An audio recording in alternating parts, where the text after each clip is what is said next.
Good morning बच्चों। हम लोग क्लास 12th में इलेक्ट्रोस्टैटिक्स पढ़ रहे थे। इलेक्ट्रोस्टैटिक्स में हम जनरली अध्ययन किसका करते हैं? इलेक्ट्रिक फील्ड का, वैद्युत क्षेत्र का। बेटा पहले चैप्टर में हमने चर्चा की थी वैद्युत क्षेत्र को वैद्युत क्षेत्र के जरिए या वेक्टर के जरिए पढ़ा था। उस चैप्टर में आपको एक चीज बताई गई थी, वो थिंग ये थी वैद्युत बल रेखाएं।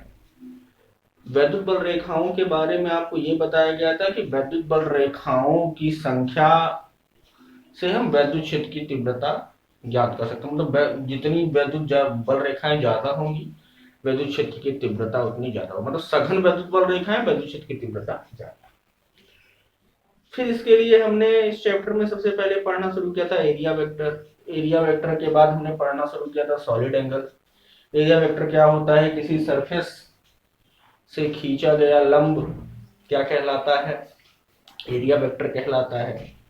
फिर सॉलिड एंगल की बात की थी। सॉलिड एंगल क्या होता है? किसी गोले के पृष्ठ द्वारा गोले के केंद्र पर अंतरित कोण। जो अगला टॉपिक होगा वो होगा इलेक्ट्रिक फ्लक्स। हेडिंग लगा लीजिए, इलेक्ट्रिक फ्लक्स या वैद्युत फ्लक्स।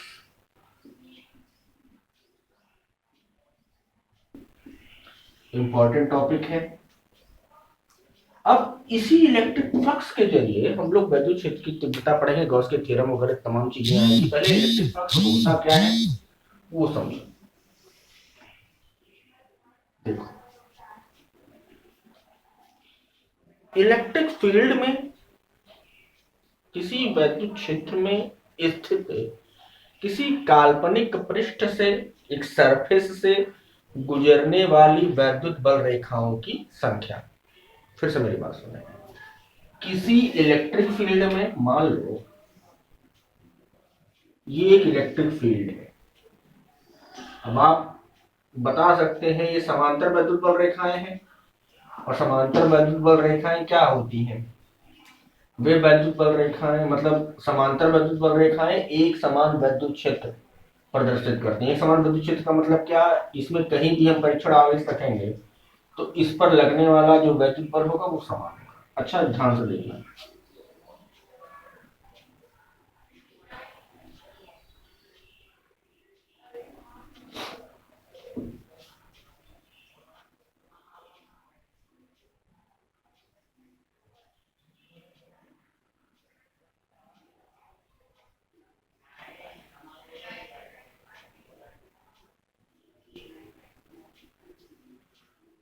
ये पोजीशन 1, ये पोजीशन 2, ये पोजीशन 3।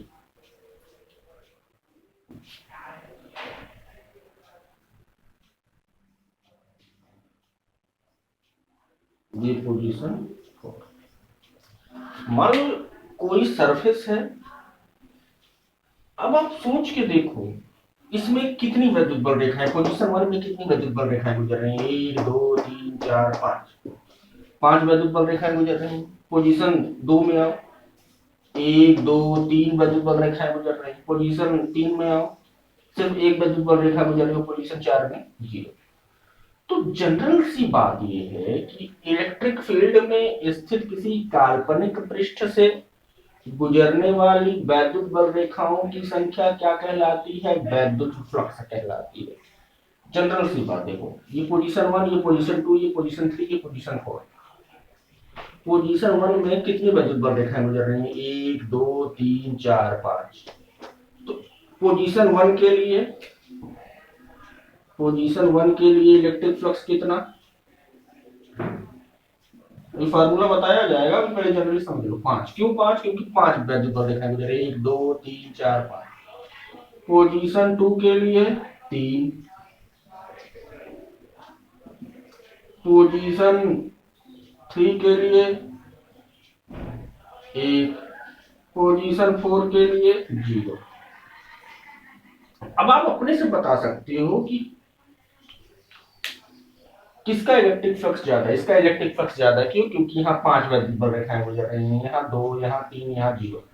तो इलेक्ट्रिक फ्लक्स कुछ है नहीं, किसी वैद्युत क्षेत्र में स्थित किसी काल्पनिक पृष्ठ से गुजरने वाली वैद्युत बल रेखाओं की संख्या क्या कहलाती है? वैद्युत फ्लक्स कहलाता है। तो जो पहला पॉइंट बनेगा वो यही,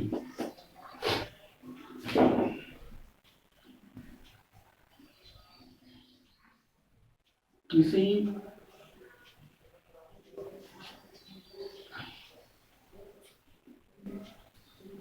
एक समान वैद्युत क्षेत्र में स्थित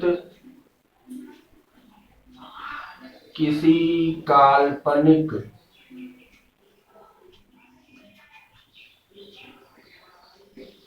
पृष्ठ से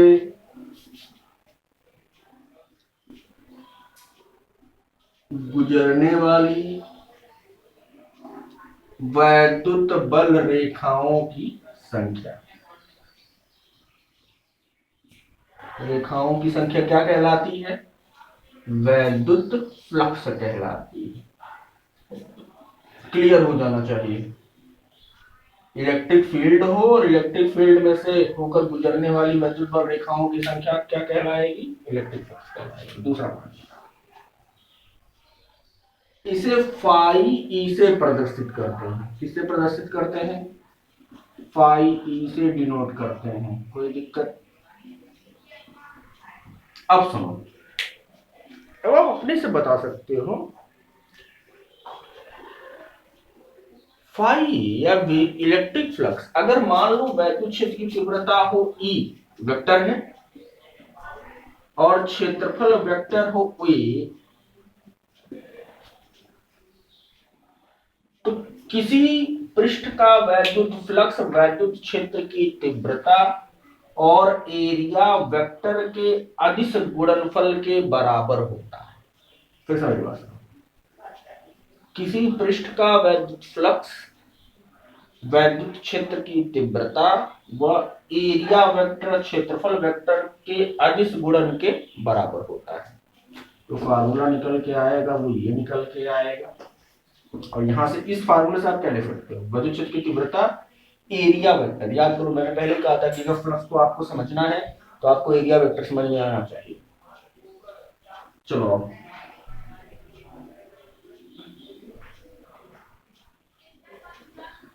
वैद्युत क्षेत्र की तीव्रता व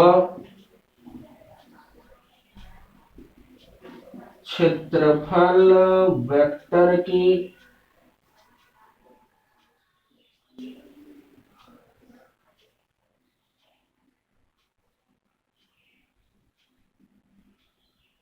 का अदिश गुणन वैद्युत फ्लक्स के बराबर होता है।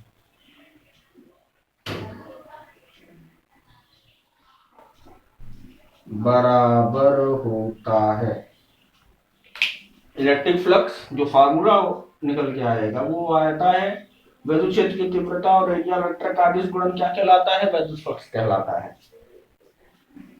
मतलब क्या? वैद्युत क्षेत्र की तीव्रता वेक्टर है, एरिया वेक्टर का अदिश गुणन किसके बराबर होता है? वैद्युत फ्लक्स।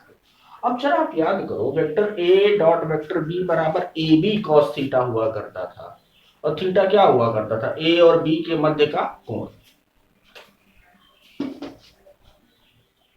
ये लिख सकता हूं फाई बराबर ई ए कॉस थीटा, जहां थीटा क्या है? ई व ए के मध्य का कोण। ये समझना जरूरी है।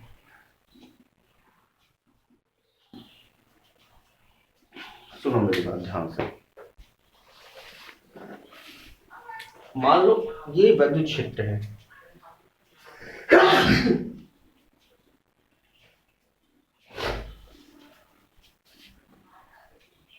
वैद्युत क्षेत्र की दिशा इस दीवार से इस दीवार की तरफ है। क्लियर? ये आपका सरफेस है, इस पर खींचा गया लंब एरिया वेक्टर। तो अगर मैं इस समय पूछूं एरिया वेक्टर और वैद्युत क्षेत्र के बीच का कोण कितना है, 90 डिग्री है। देखो ना 90 डिग्री। अब मैं इसी तरह से अगर इसको इस तरह से कर दूं, अब बताओ कितना डिग्री का कोण हुआ, 0 डिग्री, समांतर हो गया ना। ये एरिया वेक्टर वैद्युत क्षेत्र इसी दिशा में है, थीटा बराबर 0। इतना नोट कर।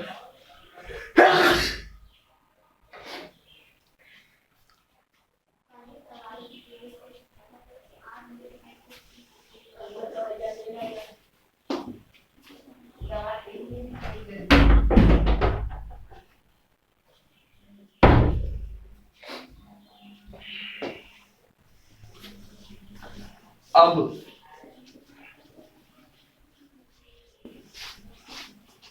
बेटा नोट, आप जानते हो फाई बराबर कितना, ए कॉस थीटा। नोट में नंबर 1, जब थीटा बराबर 90 डिग्री, मतलब क्या है,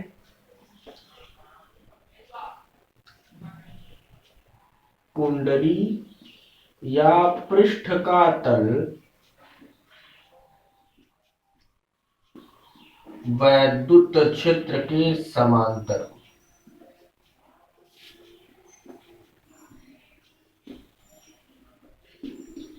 कंफ्यूजन, यहां थीटा बराबर 90 डिग्री लिखा है और यहां वैद्युत क्षेत्र के समांतर लिखा है पृष्ठ का तल। ये क्या होता है, सुनो मेरी बात ध्यान से। ये कुंडली है, ये कुंडली, ये इसकी सरफेस और ये रहा एरिया। अच्छा सोच के बताओ, वैद्युत क्षेत्र इस दीवार से इस दीवार की तरफ है, क्या ये जो कुंडली का तल है ये वैद्युत क्षेत्र के समांतर है? देखो ना ऐसे रखा है। अब बताओ थीटा क्या था, थीटा था ई और एक वेक्टर ए के बीच का एंगल। तो वेक्टर ए तो यही है, कुंडली की सतह पर खींचा गया लंब। वैद्युत क्षेत्र वैसे है, बताओ कितने डिग्री का कोण हुआ। देखो ना वैद्युत क्षेत्र की दिशा ये, एरिया वेक्टर ये, तो कितने डिग्री का कोण, 90 डिग्री का कोण। अब आप सोच के बताओ यहां से कितनी वैद्युत, इसका वैद्युत फ्लक्स कितना होना चाहिए, कितनी वैद्युत बल रेखाएं गुजरनी चाहिए, 0। अरे देखो जैसे ये 90 डिग्री पे है, इस समय सबसे ज्यादा गुजरेंगी। अब ये धीरे धीरे घूमना शुरू कर दे, घूमना शुरू करेगा तो धीरे धीरे विद्युत बल रेखाओं संख्या कम होती जाएगी और जैसे ही ऐसे होगा ये 0, मतलब कोई विद्युत बल रेखा नहीं गुजरेगी। इसका मतलब विद्युत फ्लक्स हमारा 0 आना चाहिए। और चेक करते हैं, फाई ई बराबर ए इंटू कास 90, कास 90 की वैल्यू 0। तो यहां से एक चीज क्लियर हो जानी चाहिए कि जब कुंडली या पृष्ठ का तल वैद्युत क्षेत्र के समांतर होता है तब थीटा बराबर 90 डिग्री होता है। क्यों होता है, क्योंकि थीटा एरिया वेक्टर और ई के बीच का एंगल है। रखी वैल्यू कितनी आई, 0। दूसरा, जब थीटा बराबर 0 अंश, मतलब कुंडली या पृष्ठ का तल, कुंडली या पृष्ठ का तल वैद्युत क्षेत्र के लंबवत हो।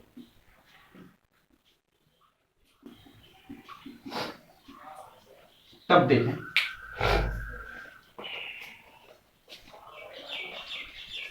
वैद्युत क्षेत्र ये एरिया वेक्टर। अब ध्यान से देखो, इलेक्ट्रिक फील्ड ऐसे जा रही है और एरिया वेक्टर ऐसे, तो कितने डिग्री का कोण बना, 0 डिग्री ना, दोनों समांतर है।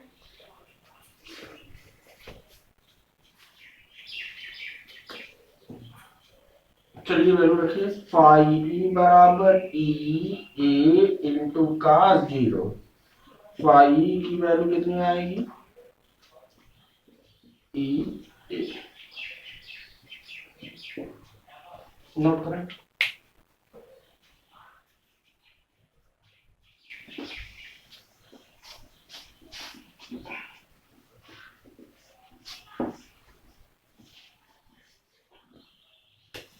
जब फाई बराबर 180, सॉरी तीसरा, जब थीटा बराबर कितना हो 180, तो फाई बराबर -पी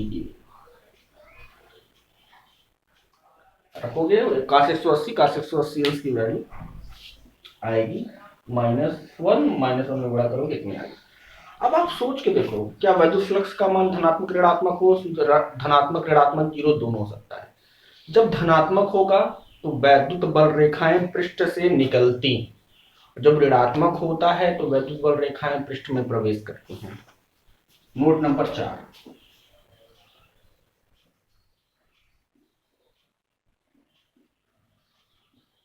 वैद्युत फ्लक्स पॉजिटिव होने पर वैद्युत बल रेखाएं पृष्ठ में प्रवेश करती हैं।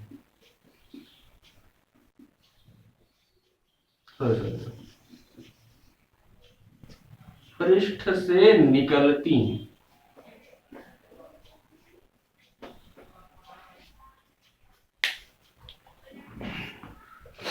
सुनो मेरी बात, ये इलेक्ट्रिक फील्ड की डायरेक्शन ये।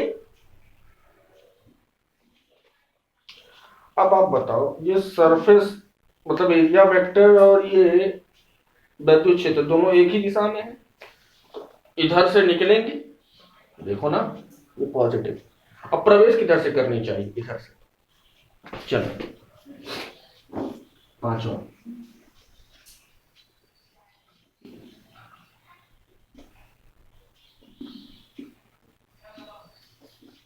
वैद्युत फ्लक्स नेगेटिव होने पर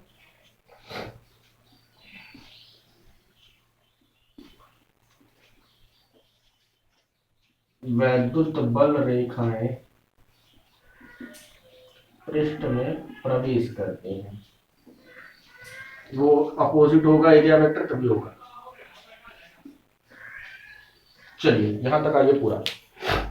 हमने पढ़ना शुरू किया था इलेक्ट्रिक फ्लक्स। इलेक्ट्रिक फ्लक्स क्या है, किसी वैद्युत क्षेत्र में से किसी काल्पनिक पृष्ठ से गुजरने वाली वैद्युत बल रेखाओं की संख्या को हम क्या कहते हैं, इलेक्ट्रिक फ्लक्स कहते हैं।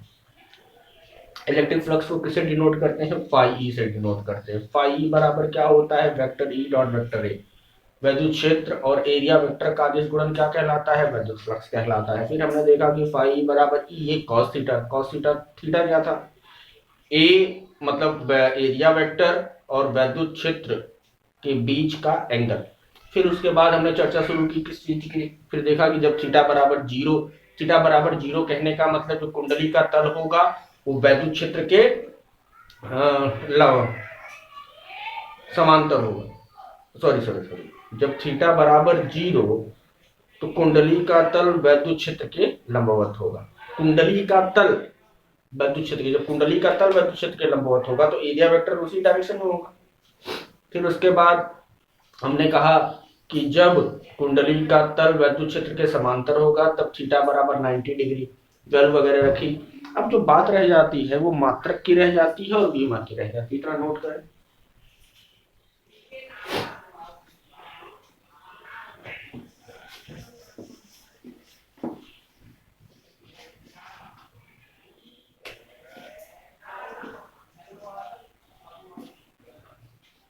वैद्युत फ्लक्स का मात्रक बेटा फाई बराबर होता है ई ए। ई का मतलब न्यूटन प्रति कूलम,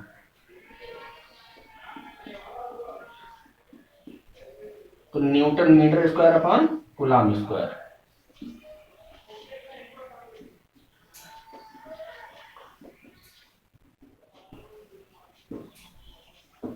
ये पहला था। दूसरा, ये आगे पढ़ोगे, फाई का मात्रक देखो, ई का मात्रक वोल्ट प्रति मीटर भी होता है, इनटू मीटर का स्क्वायर, ये इससे कटा वोल्ट मीटर भी होता है।